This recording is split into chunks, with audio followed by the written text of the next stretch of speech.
Chapter 2. How Robin Hood Met Little John.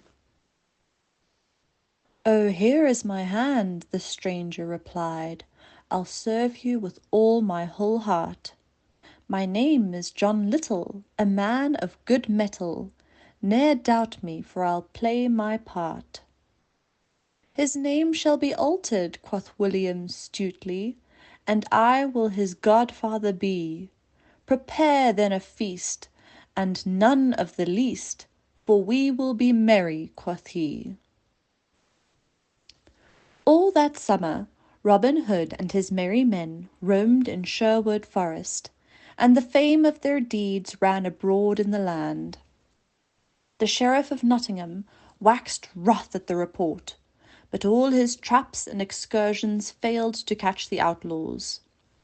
The poor people began by fearing them, but when they found that the men in Lincoln Green who answered Robin Hood's horn meant them no harm, but despoiled the oppressor to relieve the oppressed, they gan to have great liking for them. And the band increased by other stout hearts, till by the end of the summer 80 good men and true had sworn fealty.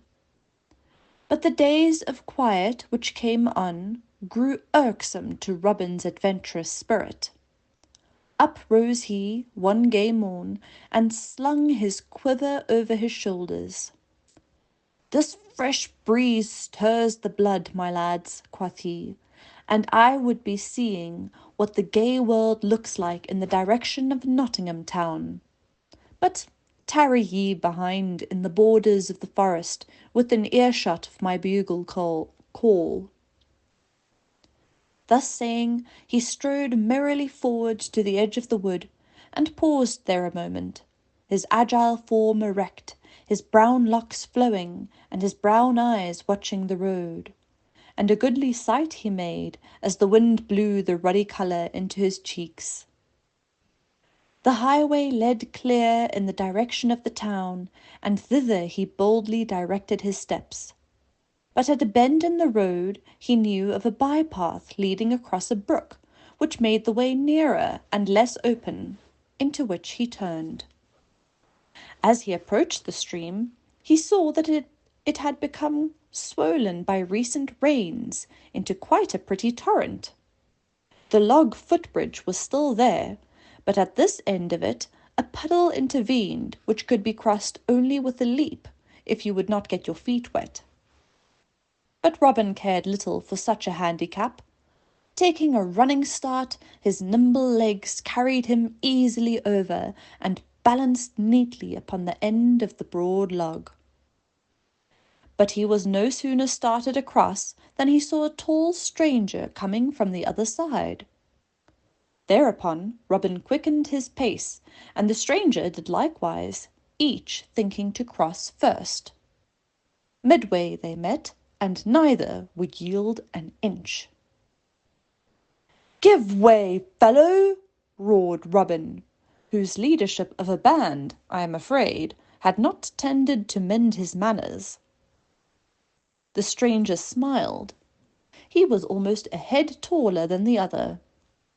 "Nay," he retorted, fair and softly, "I give way only to a better man than myself."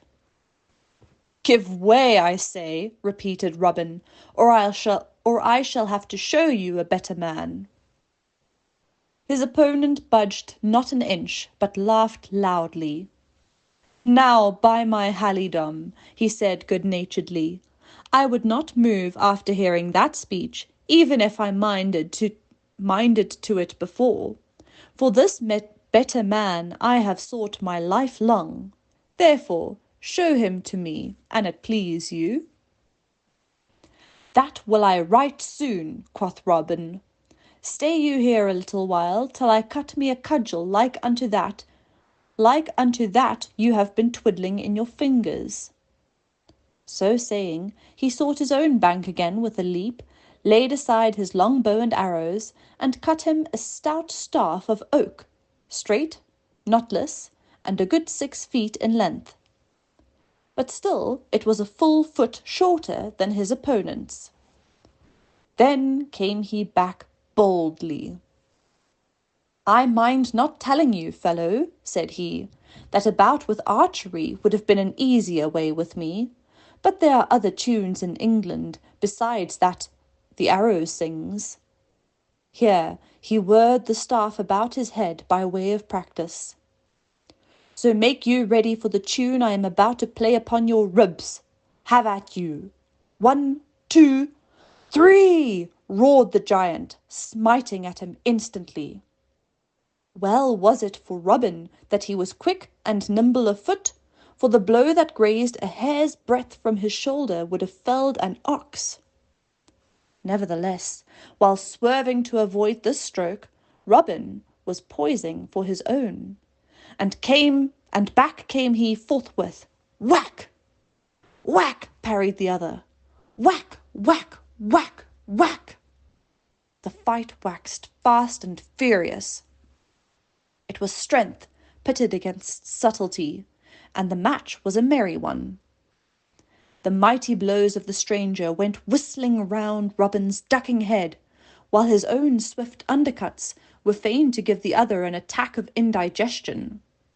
Yet each stood firmly in his place, not moving backward or forward a foot for a good half hour, nor thinking of crying "enough," though some chance blow seemed likely to knock one or the other off the narrow footbridge. The giant's face was getting red, and his breath came snorting forth like a bull's. He stepped forward with a furious onslaught to finish this audacious fellow. Robin dodged his blows lightly, then sprang in swiftly and unexpectedly, and dealt the stranger such a blow upon the short ribs that you would have sworn the tanner was trimming down his hides for market. The stranger reeled and came within an ace of falling, but regained his footing right quickly. "By my life, you can hit hard," he gasped forth, giving back a blow almost while he was yet staggering. This blow was a lucky one. It caught Robin off his guard. His stick had rested for a moment while he looked to see the giant topple into the water, when down came the other upon his head. Whack! Robin saw more stars in that one moment than all the astronomers have since discovered, and forthwith he dropped neatly into the stream. The cool, rushing current quickly brought him to his senses, howbeit he was still so dazed that he groped blindly for the swaying reeds to pull himself up on the bank. His assailant could not forbear laughing heartily at his plight, but was also quick to lend his aid. He thrust down his long staff to Robin, crying, "Lay hold of that, and your fists whirl not so much as your head." Robin laid hold, and was hauled to dry land for all the world like a fish, except that the fish would never have come forth so wet and dripping. He lay upon the warm bank for a space to regain his senses. Then he sat up and gravely rubbed his pate. "By all the saints," said he, "you hit full stoutly. My head hums like a hive of bees on a summer morning." Then he seized his horn, which lay near, and blew thereon 3 shrill notes that echoed against the trees. A moment of silence ensued, and then was heard the rustling of leaves and crackling of twigs like the coming of many men, and forth from the glade burst a score or two of stalwart yeomen, all clad in Lincoln green, like Robin, with good Will Stutely and the widow's 3 sons at their head. "Good master," cried Will Stutely, "how is this? In sooth, there is not a dry thread on your body." "Why, marry," replied Robin, "this fellow would not let me pass the footbridge, and when I tickled him in the ribs, he must needs answer by a pat on the head, which landed me overboard." "Then shall he taste some of his own porridge," quoth Will. "Seize him, lads." "Nay, let him go free," said Robin. The fight was a fair one, and I abide by it. I surmise you also are quits, he continued, turning to the stranger with a twinkling eye. I am content, said the other, for verily you now have the best end of the cudgel. Wherefore I like you well, and would fain know your name. Why, said Robin, my men and even the Sheriff of Nottingham know me as Robin Hood, the outlaw. Then am I right sorry that I beat you, exclaimed the man, for I was on my way to seek you, and to try to join your merry company. But after my unmannerly use of the cudgel, I fear we are still strangers. Nay, never say it, cried Robin. I am glad I fell in with you, though, sooth to say, I did all the falling. And amid a general laugh, the two men clasped hands, and in that clasp the strong friendship of a lifetime was begun. But you have not yet told us your name, said Robin, bethinking himself. Whence I came, men call me John Little. Enter our company then, John Little, enter and welcome. The rights are few, the fee is large. We ask your whole mind and body and heart, even unto death. I give the bond, upon my life, said the tall man. Thereupon Will Stutely, who loved a good jest, spoke up and said, The infant in our household must be christened, and I'll stand godfather.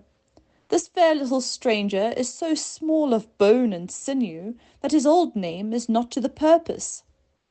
Here he paused long enough to fill a horn in the stream. Hark ye, my son, standing on tiptoe to splash the water on the giant.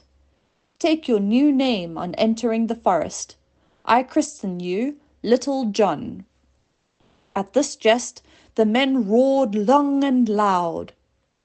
Give him a bow, and find a full sheath of arrows for Little John.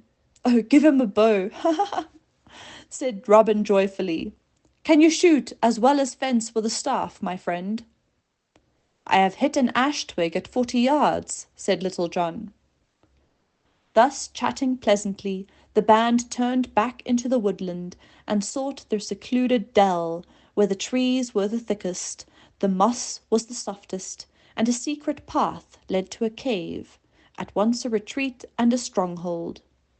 Here, under a mighty oak, they found the rest of the band, some of whom had come in with a brace of fat does.